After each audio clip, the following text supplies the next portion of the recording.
waxaan ku hadeerto maxaad ilaahay may waxaan ku hadeerto maxaad ilaahay may markii dhaweyd maxaad ilaahay hadeer maxaad ilaahay baan ku الله الرحمة إسماعيل سجلة لوجر نوجيها معان كوها مجا أبوان سوران وحاو شريكو جيريودي سومالي لان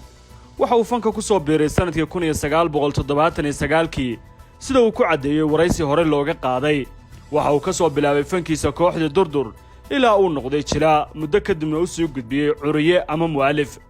هالابوران هبدي سو كلا قفل هايرتهاي لحدي كايبيا يتن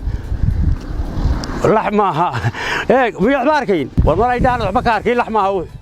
يا وري حريم لحظه عادي قبل وري يدنف كودن ادو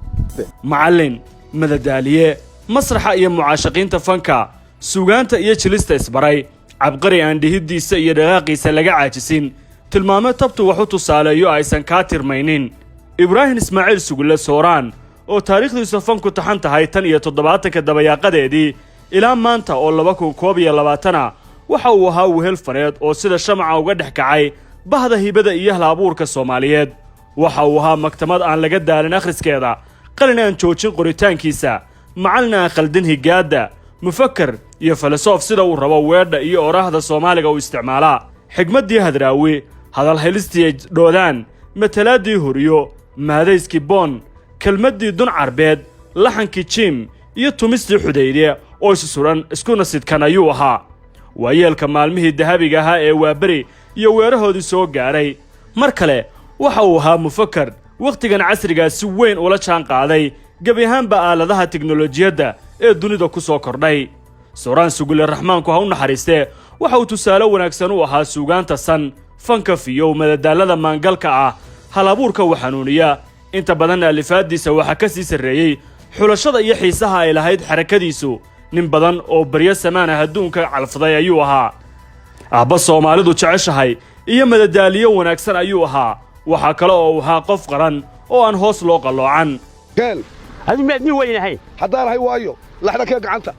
ما ريبا لحنما كاغا دنبيgeeda iyo ولا wax ma iibinaysaa ka baxo maxaan iibiyaa كان taanu ribaan haya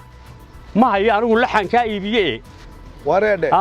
koob iyo 10 sano ugu dambeeyay waxa uu ahaa hal abuure si weyn uga falceliya arrimaha bulshada dhexdeeda u baahan wacyigelinta ka jira sida uu qalay riwaayad kasta oo curiyo waxa ay ka hadlaysay marxalada ku soo kordha dunida gaar ahaan bulshada Soomaaliyeed geerida Sooraan waxa ay gantaal aan ridadiisu abaarin ku tahay gabi ahaan bagayga Soomaaliyeed gaar ahaan bahda suugaanta jilista iyo fanka Soomaaliyeed waran iyo waaba iyo tahay saaxiibkiisa nolosha wiilkii ay magaca wadaageen ee Jawaan oo caawa la mid ah hooyo madigii ay ku ildoogsan jirtay mawluhu ka oofsaday maalmo uu xanuun daran oo aafada safmarka corona ku haysay ayuu ugu dambeyntii u guuray hoygiisa aakhiro naxariis waarto oo deeq iyo dheeraada rabbi ha ku siiyo Sooraan Ciise Cabdi Ismaaciil Jawaan oo ahaa saaxiib ay si weyn u wada shaqeeyeen Sooraan ayna isbarteen sanadkii 2003 ayna wada jireen riwaayado badan oo iyagu xataa safarro u aaday dalka dibadiisa mar la weydiiyay aragtidiisa ku aadan geerida iyo waxa uu dareemayo waxa uu sheegay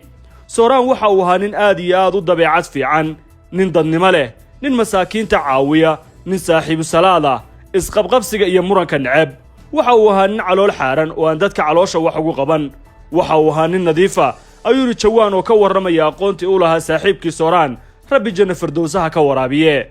Sooraan waxaan alla uga baryaynaa raxmad ku guur kuna soo toos dhammaan madaxda Soomaalida ayaa ka tacsiyay geerida Abwaan Sooraan waxayna dhimashadiisu dhaawac weyn ku tahay gabi ahaanba fanka ma jeceshahay inaad barato quraanka kariimka ah iyo culumta shariicada ugu kaalay markaska Nuurayn online oo baro adigoo gurigaaga jooga quraanka higaada iyo culumta kale islaamka wixii faahfaahin kala xiriir nambarada shaashada kaaga muuqda